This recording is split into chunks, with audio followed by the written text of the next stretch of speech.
Hey y'all, it's King Vixen, and I need y'all to listen because we're here to get into episode 2 of the season 17 of Real Housewives of Atlanta. But before we do, please be sure to like, share, comment, and subscribe to the channel.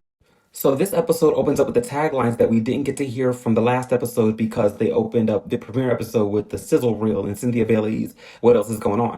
Now, straight up out the gate, Portia and Phaedra and Angela's taglines were really cute. I mean, Portia and Phaedra, I expect that because y'all ain't new to this. Y'all are kind of vets in the game.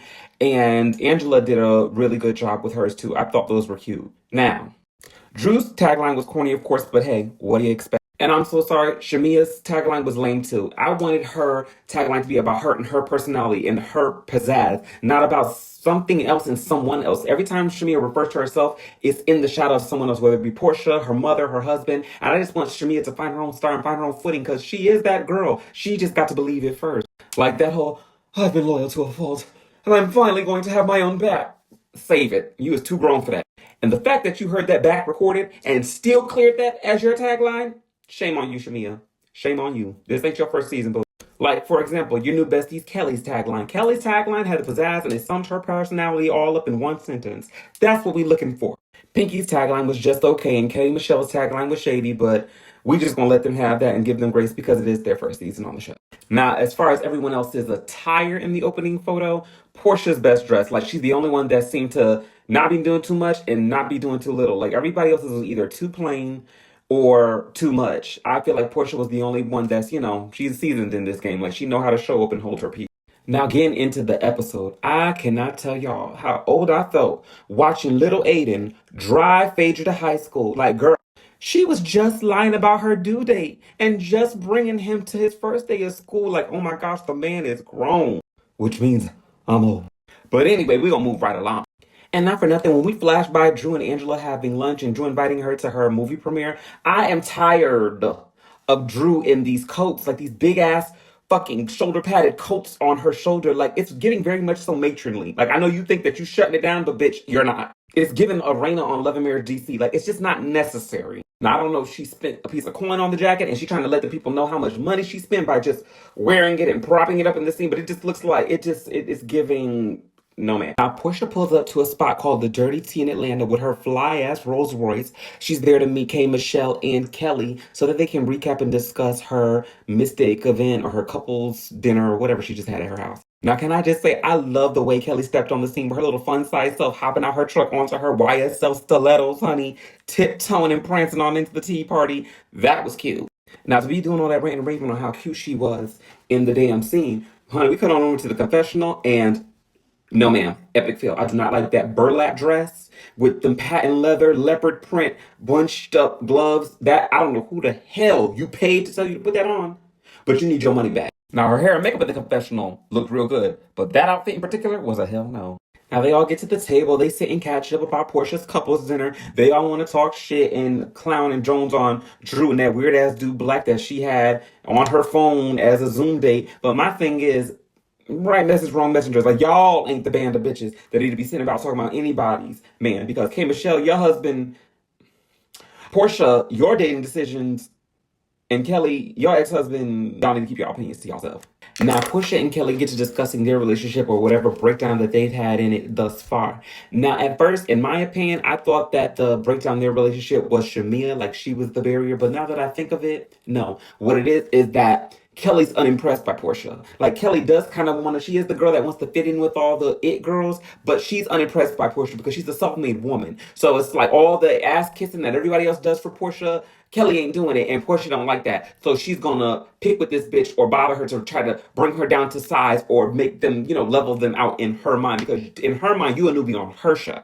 And then for you to side with her estranged best friend, she felt some type of way about that. Now, while they at the table in this lady's establishment, kikiing and cackling and all loud and shit, ordering whiskeys from across the room, Portia goes on to pull out a video that someone sent her of Kay Michelle at her house or leaving her house with her wig half off. Now, first of all, to say that you sat there and made this whole funk about, oh, when the lady started arguing, oh, I can't be around this, and oh, this ain't really my stilo, and oh, I can't, For you to act all uppity and sensitive like that, then leave the shit with your wig hanging off from the back, that's a hot ass mess. Try to have some couth, bitch. But Portia's a trifling heifer for sitting there and bringing that shit to the show. Because that could have been something that somebody sent you and you sent into the girls' group. You didn't have to wait until you got on scene or in scene and on camera to pull this up. So K Michelle's inviting the ladies to the Academy of Country Music Honors, where she is expected to honor a black female country singer. But Portia decides she wants to get back to discussing the status of her and Kelly's relationship because she has this bomb that she wants to drop about how Kelly shouldn't have judged her for stealing a married man from her friend, because her and Kelly are alike in the fact that Kelly has slept with married men and she can prove, and she has texts and the man was with her or with some shit. I don't know all the details, but what I do know is,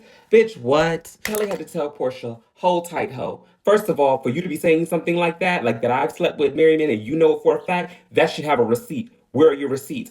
Portia in the confessional, oh, Kelly, I am the receipt. First of all, bitch, I don't believe shit that comes out of your mouth. It is not no secret that you are known to lie without a shame in your game. It is known to the group and to the public that you will lie quicker, you lie like a champ. But you lie so much it don't make sense. I wouldn't believe shit that comes out of your mouth, Miss Portia. See, Portia's the type of Jezebel spirited hoe that want to do any type of reckless and wretched thing she want to do. But then when you call her on it, because she can't rise to your level, she got to try to make up anything she can to drag you down to hers, to change the narrative, to make it seem like, no, what I do is normal and we all do this. See, you slept with a married man. No, bitch, no, bitch. You showed us in front of the world on this show. You went into that lady's house.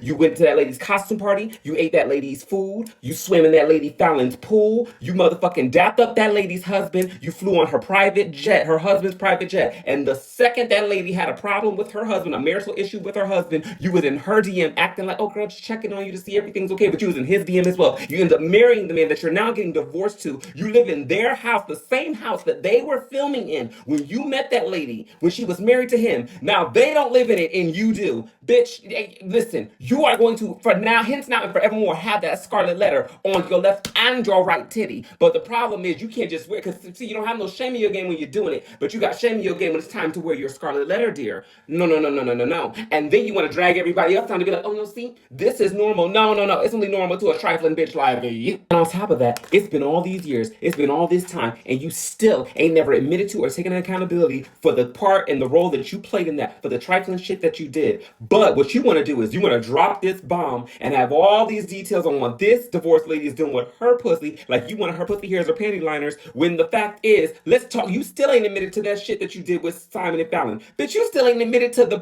part you played with Candy and motherfucking Phaedra. You just took the lashings because you were still there after Phaedra took the fall and they got rid of Phaedra and Carlos. But bitch, you still never admitted to and taking real accountability for your part in that. And then at the reunion that season, I think it was season 10, when they did try to get you to take accountability, you apologized in some facetious ass way. Well, all right, I've apologized enough and I can't apologize no more. And if you feel some type of way about what I did, oh well. Portia never takes any type of accountability. She feels like because she's just pretty, she has this pretty privilege, and that should be the currency to buy off you holding her feet to the fire. And when it comes to Kelly and this rumor of what you think you know, even if you was laid up with Dennis, because I feel like that's who the guy is that you talking about, you heard all this from. You laid up with Dennis and one of Dennis's married friends said that he fucked Kelly. Bitch, I still wouldn't believe nothing. If Dennis is your source, I still don't believe shit that comes out of you or his mouth, because the one thing you two motherfuckers know how to be is two snakes in a snake pit. Honestly, I feel like Portia's grasping for straws at this point, and what I'm getting, the vibe that I'm getting from it is the same vibe that it turned out to be. Remember when Portia last season showed up to Shamia's birthday party and made her whole, and attacked Drew, and made her whole season about this fictitious thing that she had with Drew and this fictitious scenario that she was talking about. It just feels like that. It feels like you just made something up to have this beef with Kelly, and you're going to make Kelly a storyline this season. Because what else does she have going on besides the guy, Mike Bless, we don't believe that she's dating, and the stud that we don't believe she's dating? Like, so we take that away. What else does Portia have going on? The Shamia shit is stale. The Simon shit is stale. What does Portia have going on? That's why she's trying to start a problem with Kelly. Now, sidebar, not for nothing. Kelly did ace that look she was rocking in the confessional with the white feathers. That was everything. In the short hair, now I like when Kelly does that type of shit. But that burlap table mat, hell no. So let Portia tell it. Her whole gripe with Kelly, and the reason that she brought the whole situation up, is because Kelly was on the after show with Shamia talking about how, oh, I don't know why Portia took that lady's husband. First of all, bitch, you did it on TV. It's what you did. Secondly, if you did it, be bad enough to say you did it, bitch. Don't be sitting here doing foul shit, saying you'll fuck this one's husband, saying you'll fuck Angela's husband, actually fucking Fallon's husband, and then be mad when somebody say that you fuck people's husbands. Like, ma'am, own your shit. Secondly, She said that she mentioned it on the after show, so that's the source of why she's bringing it all up. Not no, bitch. She told the truth on you, and all you got is to make up a story to try to level y'all out. I don't believe it. I honestly don't believe it. And if it's true, prove it. This is what pisses me off. Portia says, "Oh, I'm just letting you know what I could have done to you. You said that I slept with married men on a public platform, but I heard that you slept with married men, and I'm bringing it to you here and now privately." Portia, how the fuck is it here and now privately when you're sitting in front of K. Michelle, in front of a bitch you don't know, in front of a public venue at the Tea Party House, and in front of a camera crew for a national television show? Like, what are you talking about? See, that shit would have had me spaz the fuck out on her ass. And it seems like everybody's scared to do it because she's supposed to be the vet and she's supposed to be the one that the show's built around. Man, I would have handed Portia's ass to her the same way raggedy ass Claudia Jordan came on season 7 and handed Nene's ass to her ramen motherfucking laid a shortcut. That's what the fuck she needs to do to her now. Kelly needs to handle Portia's ass. Portia pulling this shit straight out the sky, and she thinks she hitting Kelly with a deuce, but bitch, you just pulled out a joker. And then she likes to package it up in a pretty bow and gaslight you. Like, girl, I didn't even do that. It wasn't even that serious. What's wrong? Are you okay? Why are you this upset? It's like, that's some shit that'll push a bitch to punch that hole in the mouth. And I just got to say this, because it's some shit that need to be said. Bitch, don't nobody, and I mean nobody, what motherfucking Dennis the hot dog man, but your dumb. You done accused Drew of wanting Dennis.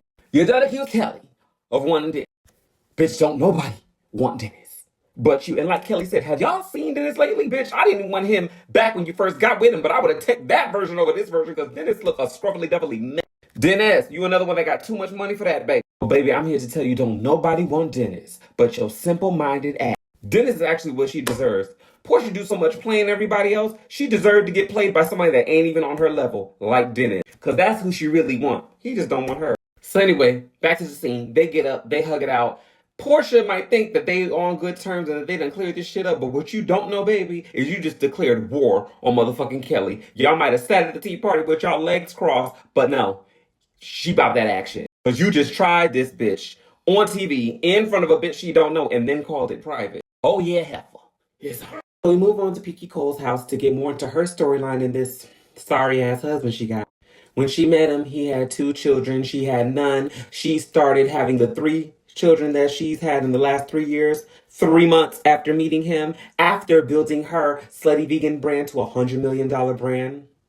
Now I know that Pinky Cole been making money with her slutty vegan band because actually the first time I ever heard of Pinky Cole and the first time I actually ever heard of Kelly Farrell was through T.S. Madison's back when she was doing the Queen's Supreme Court. I remember T.S. Madison had Pinky Cole on as a sponsor where she went up there with her slutty vegan burgers and stuff. I think I remember seeing her up there when T.S. Madison was up there with Miss Sophia. And the first time I ever heard about Kelly Farrell's Nana Waffles or Nana's Waffles or whatever it's called is when I was listening to the Queen's Supreme Court podcast once and her and Craig were on the podcast eating a banana nut or what is it called? Banana pudding waffle. It was a banana pudding waffle, and I was like, "Oh shit, I never heard of a banana pudding waffle before." But I'm just going on to say the first time I ever heard of Kelly Farrell or Pinky Cole was through T.S. Madison. I feel like now that y'all are on this platform and y'all are friends with T.S. Madison, y'all need to bring her on over to be a friend of the show because you know she get along with you. She get along with Pinky. She get along with motherfucking Shamia. She cool with Cynthia. Cynthia and Kelly was just on the motherfucking Outlaws podcast. So was Candy Burris. Like, y'all need to stop playing. She shook up the internet with Nene. Y'all need to give that girl her spot. Y'all know she's a major influence in the culture of Atlanta. And not for nothing, let's just go on and say it. The whole friend of the show role was developed across all the franchises from the Housewives of Atlanta, and they gave friends, they LGBT friends. Miss Lawrence, Dwight Eubanks, Derek J. So we're not going to act like the LaBiquita community has not had a major influence on what Real Housewives of Atlanta is today. I feel like y'all need to get back to the root of that, get back to what originally works. And you might not ever get back what was happening in season 1. However, you could bring some of that spark back with bringing back the rainbow flag into Ain't Bravo, like the Peacock Network. Like, y'all, listen. Andy Cohen's the leader of Bravo. He's LGBT. The whole platform is probably mostly LGBT consumers. So I just feel like y'all need to bring over an LGBT cast member and none better than the TS. Now, I don't know what the hell Pinky got on in this confessional, but I'm going to give her some grace because it is her first season and she seemed to be going through a lot with this husband she got. So I'm going to let it slide. this time. Pinky sits down to do a scene with her husband, and it's basically their intro scene to the show where we get into their lives and their relationship. In the confessional, she lets us know about all of her business endeavors and all of her successes, but in scene, we always seem to revert to and highlight his business endeavors and successes, which I don't know how, because isn't she the peach holder?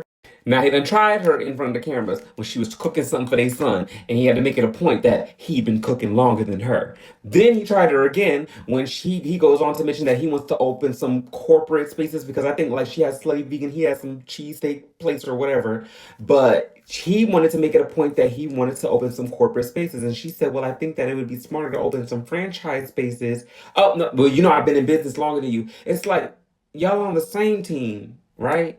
Now I just got to say this, and ladies, I need y'all to either buckle up or beware. But some of y'all be married to y'all biggest hater, like literally sleeping with the enemy personified. This man is clearly in competition with her, and perhaps they're in competition with each other. But when she went on to describe how when she went bankrupt and she had an issue with her business and lost her business for 43 days and had to buy it back, it seemed like she pretty much went through that alone. And it's not like, and she's married. She's sleeping with this husband, next to this husband every night, and he's in the same industry as her, has the same resources as her. And he actually said he was actually having all of his successes while she was having her pitfalls. So you didn't decide to help your wife with that? Oh no, his words were he was too busy winning, and he really didn't know how to come and assist her and be with her. And that now, had it been the other way around, she would have known everything to do to keep him afloat. Now, see, these niggas don't ride at dawn for y'all like I'll be riding at dawn for them. And if this is the type of scene that they're filming in the beginning, like this is the first scene, this is our first time in their house with them, I'm trying to tell y'all right now, this show right here, reality television, right now, it's gonna shred y'all motherfucking relationship to pieces, because it's already a house of damn cards. Whatever little issues y'all got, trust and believe they will be exacerbated. Mm-hmm. You better buckle up. Then this man goes on in the scene to talk about how his Big Dave's Philly cheesesteaks or what the fuck ever is #6 in the country, and he's so this and he's so that. So I got two questions. Why couldn't you have helped your wife through her downfall and her bankruptcy and all that shit? I mean, she bounced back by herself, but why couldn't you help her? And my second question is, why the fuck have I never heard of you? Because I done heard of this lady. I ain't never heard of you, Big Dave's the Philly cheesesteak. I ain't never heard of none of that.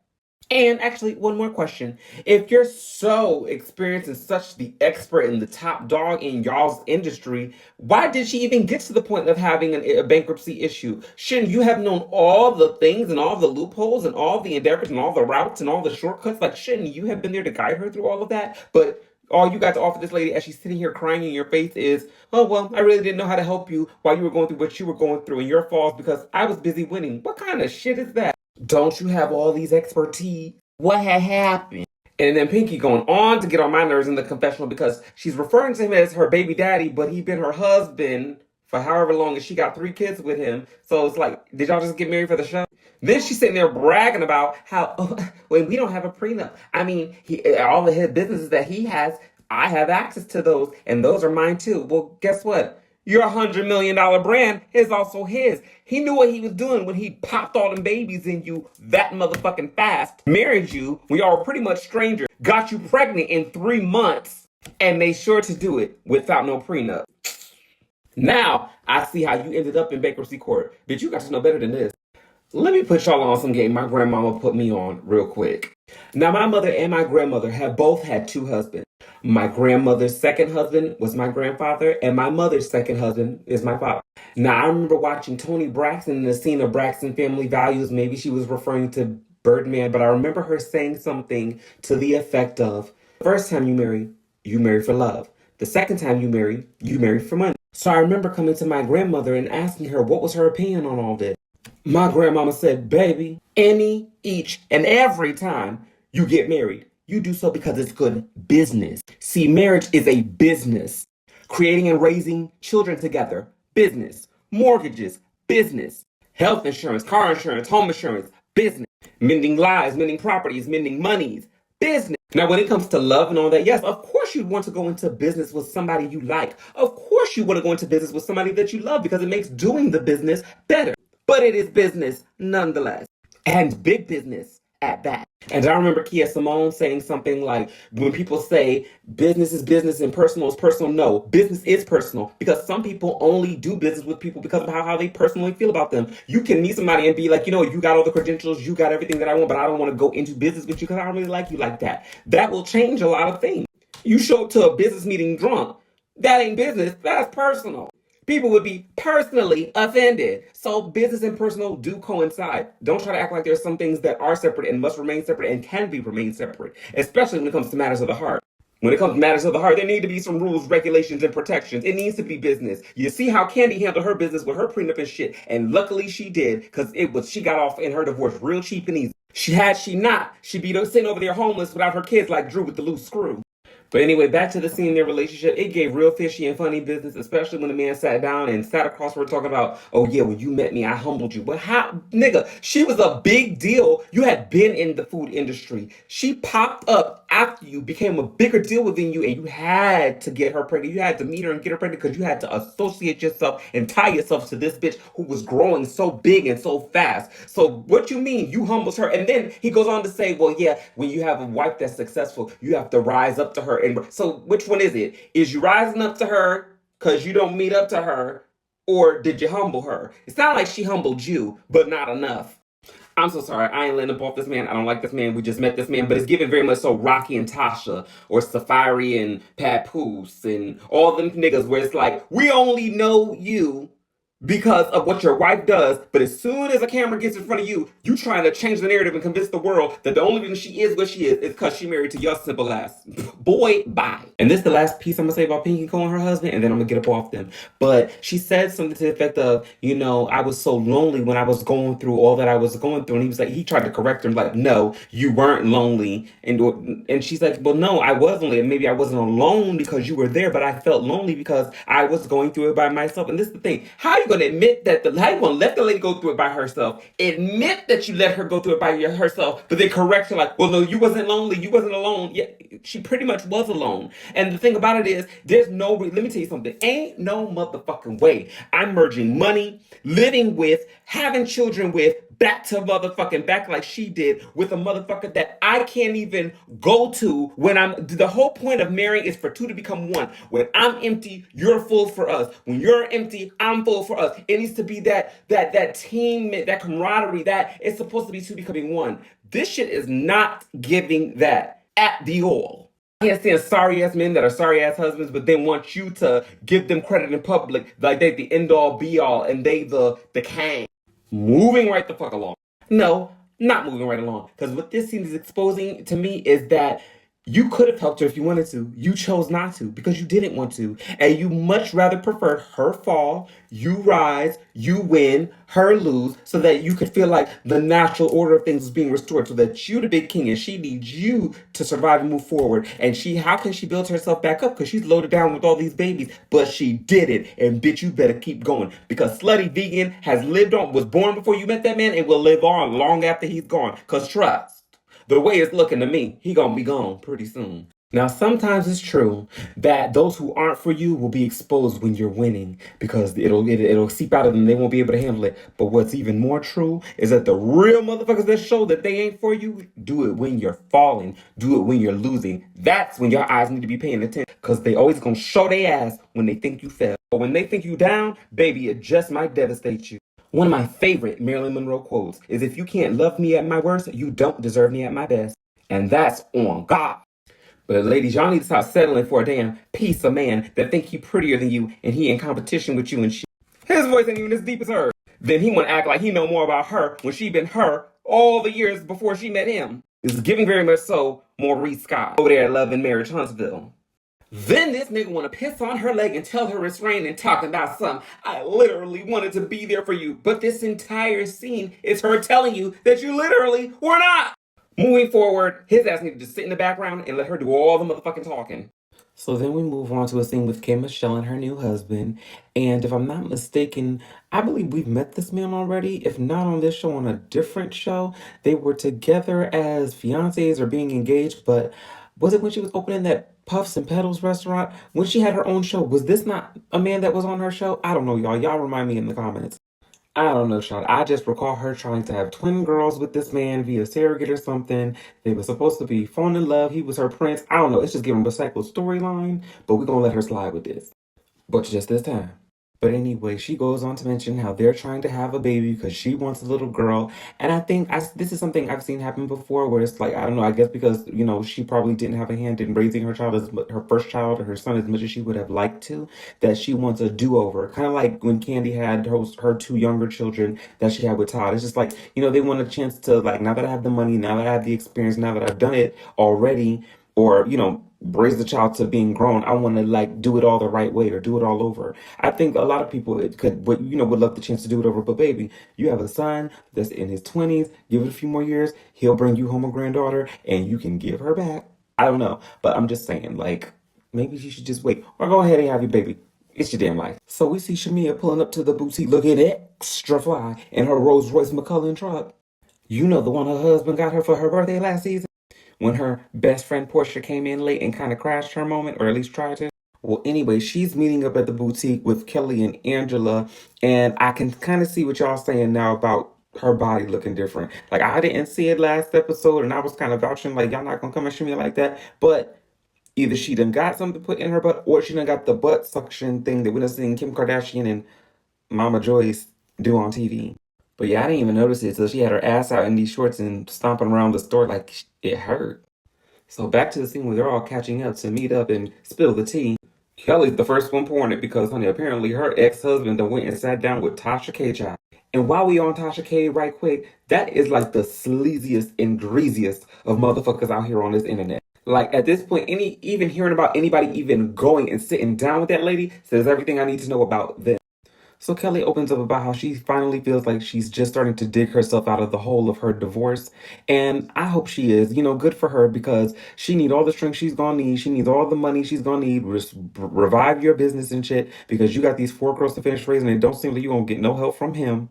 But keep your head up, Kelly. However, Pinky Cole, I'm gonna need you to step to the front of the class. Let this be a cautionary tale, Miss We Married and Ain't Got No Prenup. Do you see the hell that man just dragged Kelly through all these years? A restaurateur, had all them kids with him, had three girls with him, roughly fast. She was the established brand, and he came in and fucked up the church's money. Sometimes your biggest enemy or hater comes in the form of a spouse, and he was trying to tear the shit down from the inside and damn near succeeded. Let Kelly be a cautionary tale, beloved. Let Drew be a cautionary tale, beloved. You better get your ducks in a row and do a damn post-nup agreement. If you know like I know, you need to take your ass down to your attorney's office and do some paperwork. But that's the married people business, child. So Shamia pretty much wants to ask Angela how she felt about her dropping that bomb over at Portia's couples dinner, where she let her know that, Drew sat there and helped you all last season do your little investigation about Phaedra or whoever potentially setting you up for that man to come attack your marriage. But she went to Phaedra at the reunion and basically said, I never believed that there was anything to that. I didn't think you had anything to do with it. So basically she was exposing that, Drew was two-faced and Drew has two sides. But Angela was quick to let her know, baby, I ain't worried about it, and you shouldn't be worried about it, because ain't nobody got time to get spunked up about ditzy ass Drew. So Kelly gets on to the main item on the agenda, like, yeah, let me get to why I called you heifers down here. She take her cute little fun size ass down to the dirty tea room. She's there to meet with K. Michelle and Portia, which this is what your ass get, because you ain't had no business being over there in the first place. You should have crashed the shit and popped up with Shamia. But y'all know they say Kelly's a low-key social climber. But anyway. So Kelly goes on to explain to Angela and Shamia that apparently Portia was offended by some shit she said or recited about what she actually does. Like, she actually does attempt to or say that she's going to fuck people's husbands. A truth Kelly told on her, so she decided that in response, she was gonna make up some bullshit story or narrative out the sky about how Kelly is dealing with a married man. This is given very much so what she did to Drew in the beginning of last season, where you made up this rumor, you made up this story in your head. It's mainly surrounded by Dennis, and because of that, you're gonna make that your storyline because Portia has nothing. Portia has nothing going on. Kelly went on to share with the ladies how that about pissed her off and went on to call the girl Horsea. But she ain't telling no lie. Bitch, don't be trying to project your scarlet letter onto another bitch. Remember, it was you that called yourself the Queen of Thoughtlandia. So we move on to Drew's premiere party. All the ladies are arriving there. Phaedra and Angela catch the group up on how they made up, and pretty much it took Angela to just come and apologize and tell her that she was good and she was burying the hatchet because honestly, that was as close as she was going to get to an apology. Phaedra is not going to apologize. Phaedra does not take accountability or say anything. She is not ever going to admit, give evidence, none of that. I ain't never seen Phaedra take accountability of nothing that she got going on. The only what showed me everything I need to know was how she got down on that motherfucker traitors. I guess that was the theme of the show, but still. So now Portia steps on the scene with a stud named Sway. Hold on now. Two things. First of all, where the fuck did she come from? Wasn't you just, this is episode 2. In episode 1, you was just having a couple's dinner with a whole nother man in your ex-husband's house. And now in episode 2, you here with her. I guess you single, huh? And number 2, this can't be the same Portia that was preaching in the pulpit about, oh, the gays and how you need to minister to them and be a people for them. As a matter of fact, that was already canceled out when he was talking about all the things that y'all did with Candy in the club, or allegedly. All they admitted to was kissing. But we also know that you offered to kiss Candy down low. But that caught me by surprise. I mean, I knew the stud was coming based off the sizzle reels and the promo for the season, but I thought that would have came like somewhere down the line, and we would have seen something unfold with the Mike Man and see the transition from him over to the. It was just, oh, well, this was my date first episode, and that's my date second episode. I guess like that, like this girl is grasping at straws for a storyline. Like, how does Portia think that this looks? Like, does Dennis have full custody of Pilar and we just don't know about it? I mean, like, because what in the Kim Zolciak and DJ Tracy do you got going on, girl? Then, when all the ladies are trying to get down to the bottom of who this person is or who this lady is that Portia done brought us her date, here come Drew talking about, not you living my life. Girl, not you want to now claim a storyline that you denied when you had it because Portia done recycled. Like you were actually living this and you didn't claim a damn thing like you claiming this man black. Anyway, because this bitch gets on my nerves. So I guess they go into the theater to watch the Tubi film that Drew is starring in. And apparently she was only in the movie for about 10 minutes. It's given very much so the 42 seconds that she sang at Candace's drag show. So then we go on from Drew's movie premiere to Kelly's grand opening for her new location of Nana's Waffles. Then we get to the end of the episode where K. Michelle does her tribute performance to Reese Palmer, the black country singer. And then we get to the end of the episode where she's in her doctor's office and she's discussing how she's still having complications from the removal of the illegal butt injections that she had inserted probably a decade or so ago. And if you know K. Michelle and follow her career, of course you're familiar with it. I remember when she was getting the work done, it seemed to be happening in stages because the girl, like she said, she did have a nice shape. She did have a big butt when she first stepped on the scene at on Love and Hip Hop Atlanta. All she really had was her boobs done and maybe her teeth at the time. But I remember it was the particular BET Awards where she got on and performed with Patti LaBelle and Tamar. You know when they was play squashing they beef for Patti? And I remember I was watching with my girl Special. Shout out to my girl Special. I love my girl Special. But anyway, I remember K. Michelle got on stage in a tight silk or satin emerald green dress, and her hips was wide as all outside. And it kind of seemed to be too much for her stature. And I'll never forget it. Special pointed to the TV and said, girl, if that bitch do one more thing, she gonna tip over. But what I will say is you got to big up the bitch for coming clean, saying it out loud, sharing it, and telling her story, sharing her testimony for the girls that are coming up beside her or behind her to know these are the, or anybody that wants to get surgery, just these are the risks that you're running when you get on the table. I think we're in a day and age where cosmetic surgery and alterations is a fad or a trend.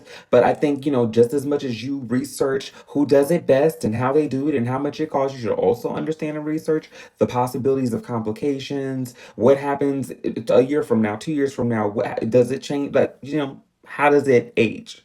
Like even most people that get breast implants don't know that they have to get them changed or renewed every 10 years or so. That's something you need to know going in. But anyway, again, my heart goes out to her and what she's going through. God bless her and big ups to her for sharing her story. Because that takes bravery. And another thing, all that cheap surgery, discount surgery, illegal surgery, hotel surgery, going to Columbia surgery, bitch, you fuck around if you want to. And when you go over there, if you have any complications or something, like no doctor will, if you come back here, no doctor will touch you. If you have a complication or anything, you got to take your ass on back to Columbia or wherever you got that shit from. Like y'all got to know all the tea before you climb up on the table. But ain't nobody judging around here, honey. Get it how you live. Because I ain't never been above no piece of nip and tuck.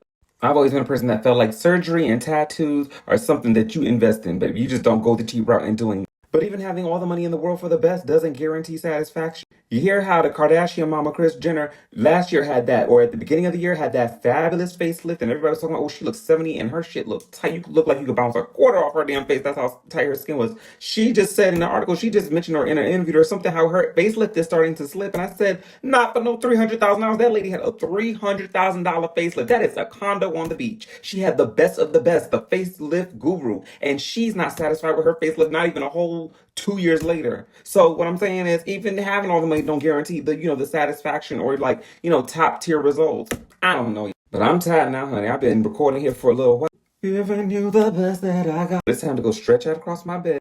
Get down in the comments and let me know how y'all felt about the episode and the review. Like, share, comment, and please subscribe to the channel if you have not already. And stay tuned for the review to episode 3. Well, I guess that's it for now.